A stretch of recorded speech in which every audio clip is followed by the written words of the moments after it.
आणि आजच्या राजकीय बातम्या आपण पाहूया। शिवसेना राष्ट्रवादी आमदार अपात्रता प्रकरणाची सुप्रीम कोर्टामधली सुनावणी 2 आठवड्यांनी होणार। अजित पवार गटाच्या वकिलांनी विनंती केल्यामुळे सुनावणी पुढे ढकलली। फडणवीसांवर कावळ्यांनी अनेक हल्ले केलेत, ते रक्तबंबाळ झालेत। झूट बोले कौवा कटे या फडणवीसांच्या वक्तव्यावरून संजय राऊतांचा टोला। आम्ही रामदास आठवलेंचाच पक्ष खरा म्हणालो तर किती वेदना होतील, शिंदेंची शिवसेना खरी या प्रकाश आंबेडकर यांच्या वक्तव्यानंतर संजय राऊतांचं प्रत्युत्तर। सावध रहा म्हणजे कुणबी मराठा दरोडेखोर आहेत का? बच्चू कडू यांचा प्रकाश आंबेडकरांना सवाल।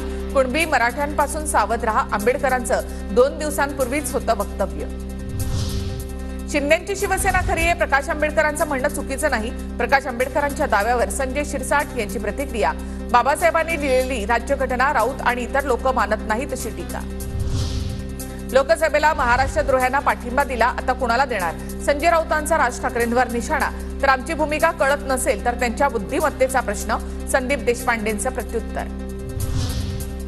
अजित पवार गटाच्या जनसन्मान यात्रेचा टीजर रिलीज। जनसेवक आम्ही शब्दाचे आहोत पक्के, टीजरमध्ये उल्लेख। 8 ऑगस्ट पासून यात्रा राज्याच्या कानाकोपऱ्यामध्ये जाणार। लाडक्या ताईदादांसाठी पैसे वाटप, पण देशाचं भविष्य असणाऱ्या बालकांच्या पोषण आहारामध्ये कपात। वार निवडणूक बुद्धी सरकार, जितेंद्र आव्हाड यांचा राज्य सरकारवर निशाणा। उद्धव ठाकरे आजपासून 3 दिवसांच्या दिल्ली दौऱ्यावर। आदित्य ठाकरे, रश्मी ठाकरे सुद्धा उद्धव ठाकरे यांच्यासोबत। पहिल्याच दिवशी ठाकरेंनी काँग्रेसच्या चेन्नीथला यांची भेट घेतली। इंडिया आघाडीमधील महत्त्वाच्या नेत्यांच्या उद्या भेटी घेणार।